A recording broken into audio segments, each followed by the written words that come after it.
Un saludo a todos los salvadoreños y las salvadoreñas que nos ven en todas partes del mundo, en Estados Unidos, México, Europa, Australia, Centroamérica, Suramérica. Un saludo muy especial, fraterno para todos ellos, esperando que se encuentren muy bien de salud y respetando todas las medidas necesarias para hacerle frente a esta pandemia que ha impactado prácticamente en todo el planeta. Un saludo muy especial a los salvadoreños que dentro del territorio estamos enfrentando la situación y la estamos haciendo de la mejor forma posible, tanto en términos sanitarios como en términos políticos, culturales, educativos, etc. Esta semana ha sido una semana interesante porque estamos entrando en lo que yo considero que es la etapa más crítica de la pandemia, porque estamos hablando de la etapa en la cual hay que decidir el retorno.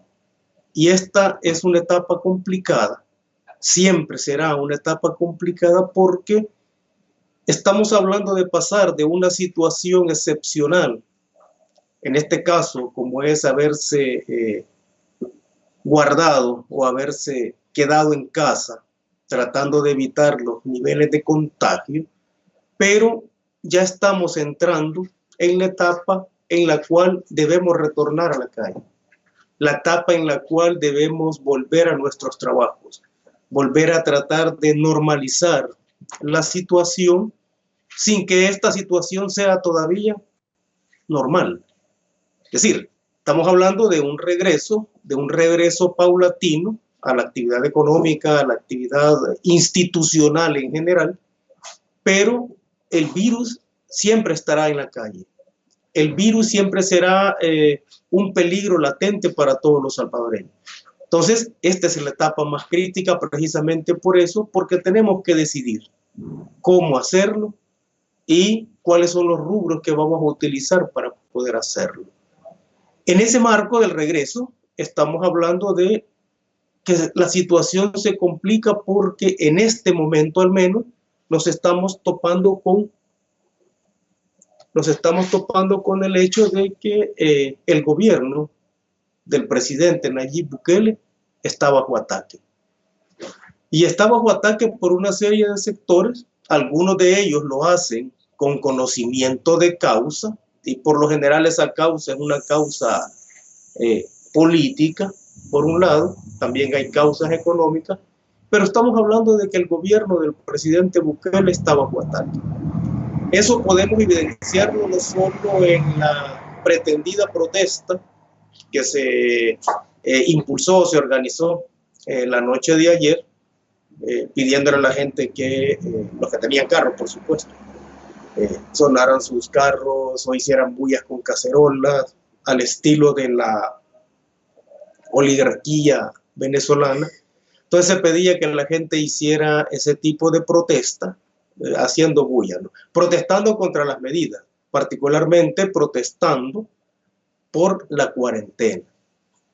Por otro lado, aparte de ese tipo, tenemos las exigencias presentadas por la empresa privada a través de la ANEP de romper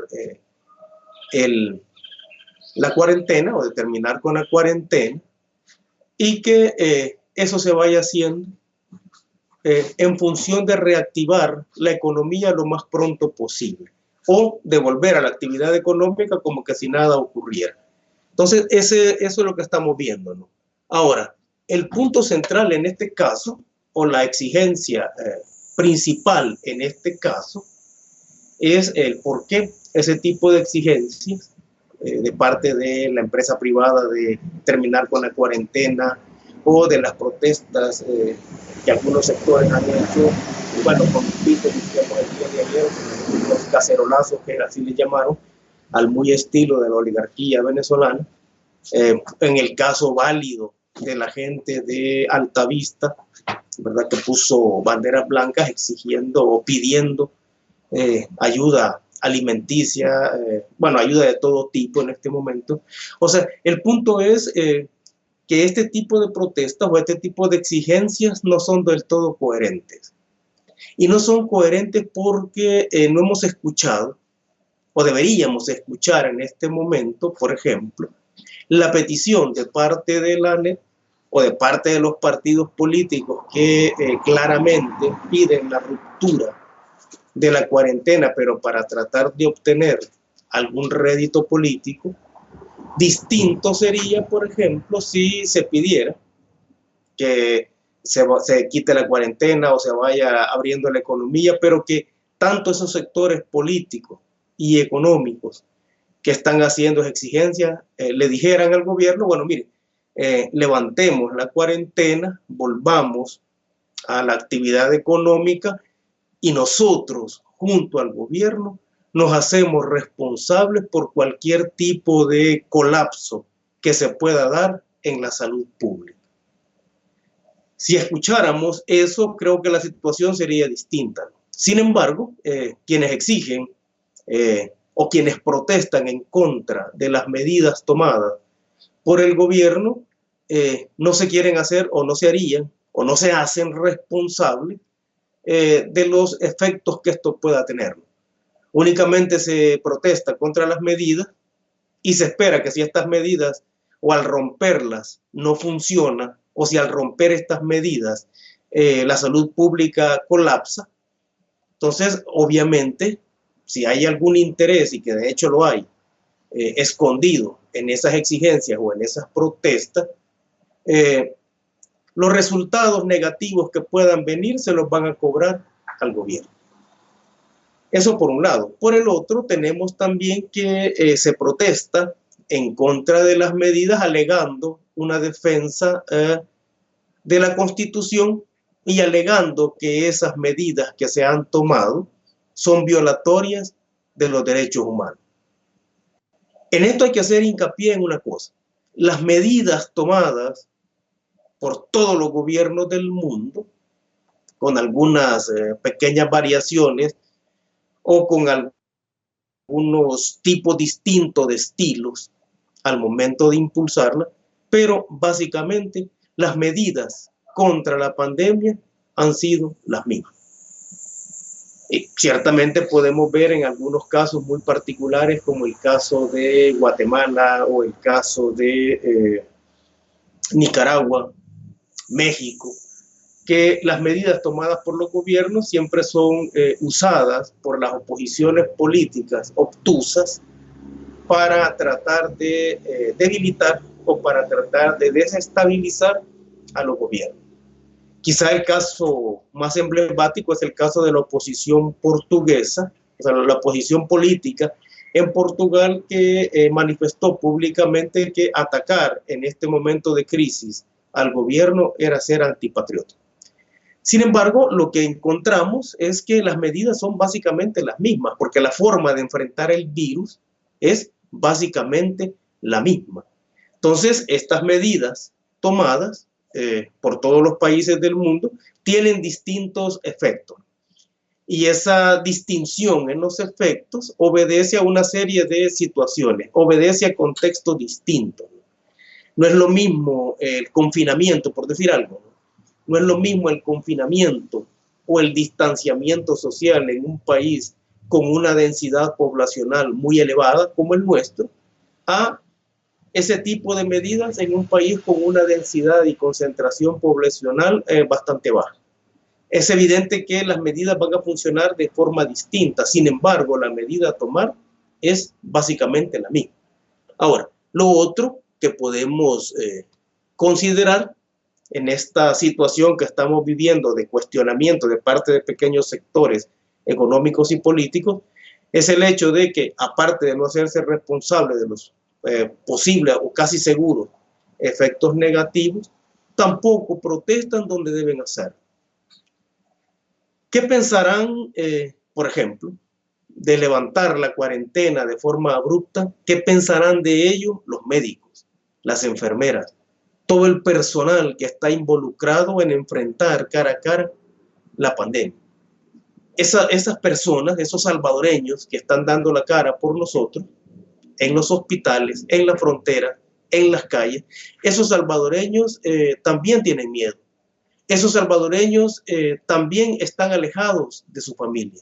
Esos salvadoreños que están trabajando, enfrentando cara a cara el virus, también están en cuarentena. Solo que la cuarentena de ellos es en los hospitales. De hecho, se han habilitado varios lugares donde los médicos, las enfermeras pueden ir a descansar para que no vayan a sus casas y se corre el riesgo de contaminar a sus parientes. Entonces el gobierno ha dispuesto lugares especiales. Entonces esas personas también están en cuarentena. A quienes protestan o a quienes exigen levantar la cuarentena de forma abrupta, parece no interesarles el hecho de que estos salvadoreños que están dando la cara sigan en la situación en la cual están, que se sigan rompiendo la espalda trabajando durante largas horas, que se convierten en horas mucho más largas debido a la tensión que se vive en esos lugares. Entonces, ese tipo de exigencia que se hace parece no importarle el hecho de la situación en la que metemos a quienes se enfrentan directamente a la cuarentena. Por otro lado, también ha habido cuestionamientos alegando de que las medidas que se han tomado restringen las libertades en El Salvador o que son violatorias de los derechos humanos. Y acá este es un punto interesante, porque de repente esta pandemia nos muestra de que el Estado sí es importante para que ayude, pero para que ayude solo en lo que los sectores económicos y políticos poderosos quieren que lo hagan. Alegar una violación a los derechos humanos o una violación a libertades tales como la restricción de la movilidad parece ser, o de hecho es, una falacia. Porque se está diciendo, y ciertamente así es, que ciertas libertades están siendo restringidas, la libertad de movilidad, por ejemplo. Y es que cuando se enfrenta a una pandemia de este tipo, la movilidad debe ser restringida. Y esa movilidad debe ser restringida pensando en el bien colectivo de la nación, que es bajar los niveles de contagio para que las probabilidades de muertes disminuyan. Estas personas que alegan que se están violando determinados derechos humanos, no dicen nada, por ejemplo, en torno a la violación de los derechos humanos que están sufriendo todos aquellos estudiantes que no tienen acceso al recurso tecnológico y no tienen acceso a la conectividad, no tienen acceso a Internet, y que muchos de ellos parecen estar resignados a perder o el año de estudio o el ciclo de estudio. Ahí hay una violación deliberada de los derechos humanos. Sin embargo, estos sectores no se expresan o no denuncian ese tipo de violaciones. Restricciones a la movilidad en este país siempre ha habido. La restricción a la movilidad en los años anteriores no ha usado al ejército para poner cordones militares o cordones de contención, sino que ha usado como ejército para restringir esa movilidad el dinero, los ingresos. Hay muchos lugares en este país, los mejores lugares en este país, a los cuales los salvadoreños no tienen acceso. Hay muchos lugares en este país que están restringidos para la inmensa mayoría de la población, porque no tienen el recurso económico para hacerlo. Entonces, ese tipo de restricciones no son mencionadas por quienes están atacando en este momento las medidas que se han implementado para enfrentar la pandemia. Y acá hay que hacer una aclaración muy importante. Cuando se hace una defensa de las medidas, los detractores, o los detractores de la nación, digámoslo así, alegan que se está defendiendo al presidente Nayib Bukele.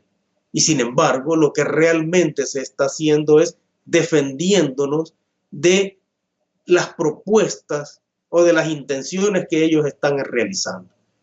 Si los partidos políticos tradicionales piensan de que al irle mal o al boicotear o al deslegitimar las acciones del gobierno, si esos partidos tradicionales piensan que con ello van a obtener algún tipo de rédito político, están equivocados. ¿Qué es lo que se pretende al no apoyar, que sería lo más inteligente, al no apoyar las medidas para que este fuese un problema de nación? Se pretende hacerle creer a la gente que se equivocó al elegir al presidente Nayib Bukele, o se pretende hacerle creer a la población que se equivocó porque no los eligió a ellos.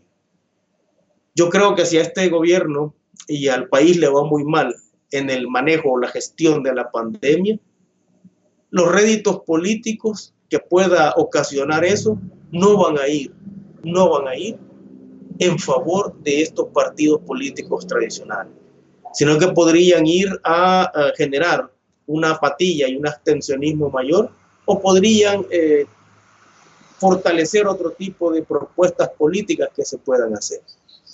En todo caso, lo que estamos viendo es que estamos enfrentando una situación, estamos viendo que el liberalismo, el neoliberalismo, está atacando, el mercado está atacando al Estado y el mercado está exigiendo poner sus propias condiciones, y estamos viendo que ese Estado, que es importante para tratar de ser un factor que permita no solo reactivar la economía más adelante, sino que enfrentar la salud pública, porque la salud pública es un problema del Estado.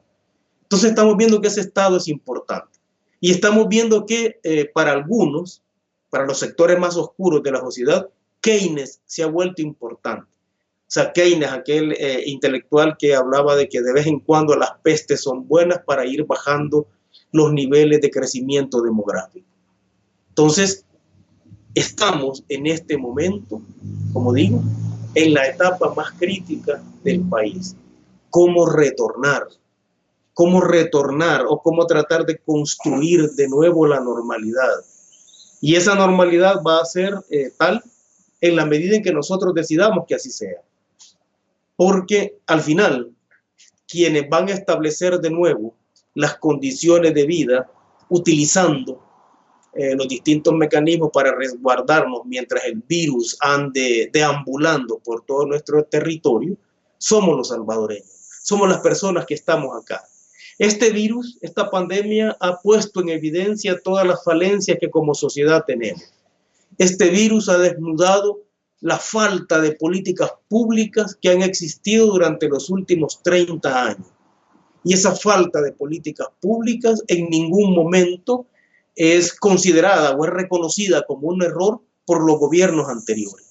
Entonces, este gobierno, esta pandemia, este virus, vino a desnudar la sociedad, vino a decirnos que hay muchos y miles de salvadoreños que viven en condiciones deplorables en mesones, en tugurios, en barrios.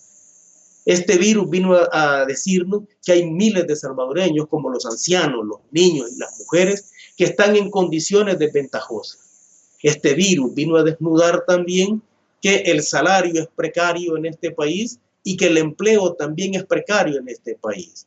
Entonces, todo eso que ha sido revelado por el virus o que ha sido develado por el virus son acciones que más adelante hay que tomar. Todas esas carencias que hoy vemos deben ser traducidas más adelante en la formulación de políticas públicas que permitan que una situación como esta no se vuelva a repetir y que no sean los sectores más pobres los que paguen las consecuencias. No puede ser posible de que a estas alturas del siglo XXI los pobres tengan que pagar pandemias como estas con su empleo. Que los jóvenes tengan que pagar, que los jóvenes pobres tengan que pagar pandemias como esta, perdiendo sus estudios o perdiendo su año de estudio o su ciclo de estudio. No es posible que pandemias como estas hagan sentir a los salvadoreños que su esfuerzo de toda la vida no es recompensado o no es reconocido cuando más lo necesita, que es en momentos de crisis. En lo particular, yo prefiero equivocarme con Habermas, con Mujica, con Boaventura de Sousa, con Marx. Prefiero equivocarme en mis valoraciones con estos autores que equivocarme con Keynes. Ese es el punto central. Entonces, en este momento, como digo, que es el de la etapa más crítica, ya se debe ir pensando en reabrir la economía, pero hacerlo gradualmente, hacerlo por rubro.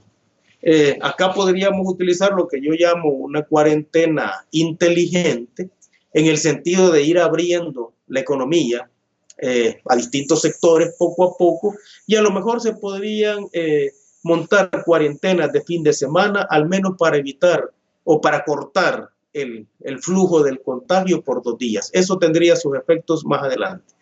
Y lo otro es poder implementar siempre y mencionarlo a través de los medios de comunicación, lo que podríamos llamar un distanciamiento social selectivo.